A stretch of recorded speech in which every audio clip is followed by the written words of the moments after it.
Welcome to our channel. Today we how to connect to SCP between local PC and VPS. Quick tutorial step by step clearly.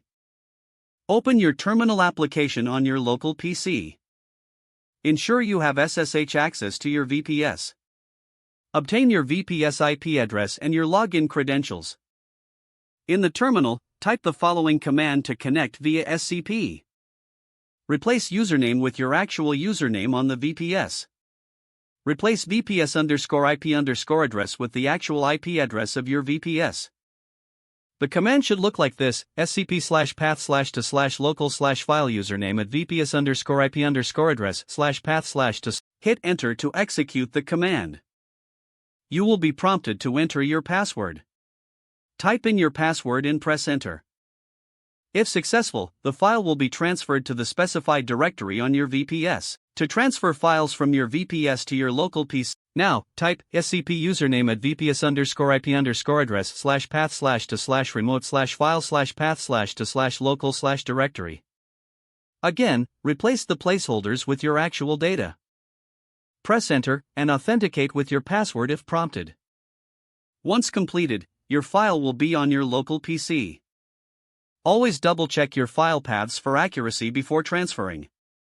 This simple SCP command allows for efficient file transfers between your local system and VPS.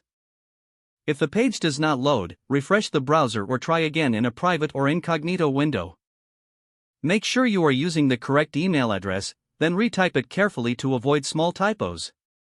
If your password is not accepted, use the reset option and create a new strong password you can remember. Check your spam folder for verification or security emails, then complete any requested confirmation steps. Enable two-factor authentication if available to improve account security and reduce unauthorized access risk. After signing in, review your profile details so your contact information and settings are accurate and current. If you see an error message, note it down and try again after restarting your device and internet connection. Log out when you finish, especially on shared devices, to keep your account and payment information secure. If the page does not load, refresh the browser or try again in a private or incognito window. Make sure you are using the correct email address, then retype it carefully to avoid small typos. Don't forget to like this video and subscribe to our channel for more step-by-step tech guides.